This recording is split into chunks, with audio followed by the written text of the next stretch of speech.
Ще більше обмежень проти Росії. Світ повинен зробити все можливе, щоб зупинити агресію Кремля.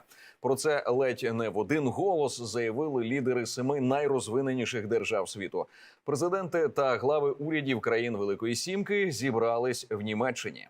Обговорити, як змінився світ через російську агресію проти України, які нові виклики постали через це. З Німеччини матеріал нашої колеги Олександри Сілік.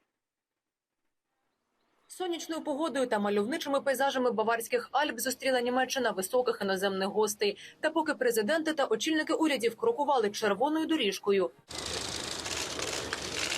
у Києві, Черкасах, Харкові та інших українських містах лунали вибухи і знову гинули люди. Такі сигнали Кремля не проігнорували. Війна в Україні та її глобальні наслідки для світу таки домінують ледь не в кожній темі саміту.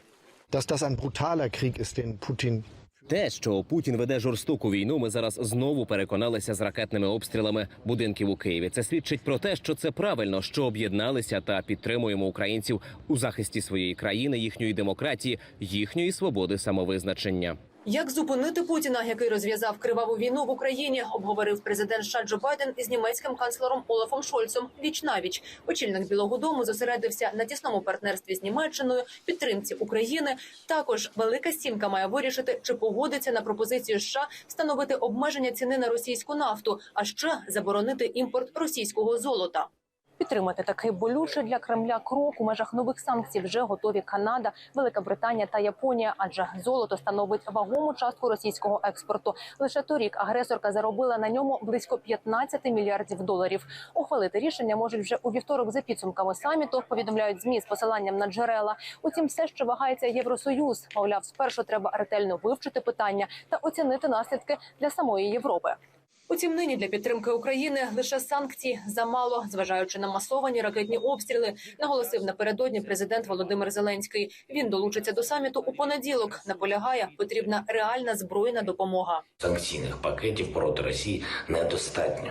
Збройної допомоги для України треба більше. І що системи протиповітряної оборони, сучасні системи, які є у наших партнерів, мають бути не на полігонах або на зберіганні, а в Україні, де вони зараз і потрібні. Потрібні більше, ніж в будь-якому іншому місці у світі.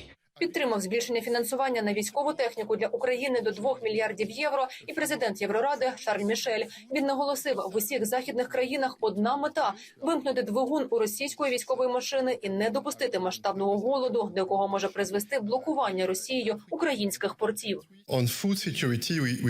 Щодо продовольчої безпеки, нам не потрібні промови, нам потрібні дії. І ми маємо чітке бачення того, які кроки ми повинні розробити разом із нашими партнерами та друзями в рамках Великої Сімки. По-перше, важливо зробити все можливе для того, щоб розблокувати Чорне море. Це першочерговий пріоритет. Є 22 мільйони тонн зерна, які зараз заблоковані в Чорному морі. Готові шукати й альтернативні шляхи для вивезення українського продовольства. А ще на полях саміту напрацюють стратегічний план відновлення нашої держави і новий глобальний порядок, за яким житиме демократичний світ після кривавої війни, яку розв'язала Росія у центрі Європи. Олександра Сілік, Україна, Україна 24, марафон «Єдині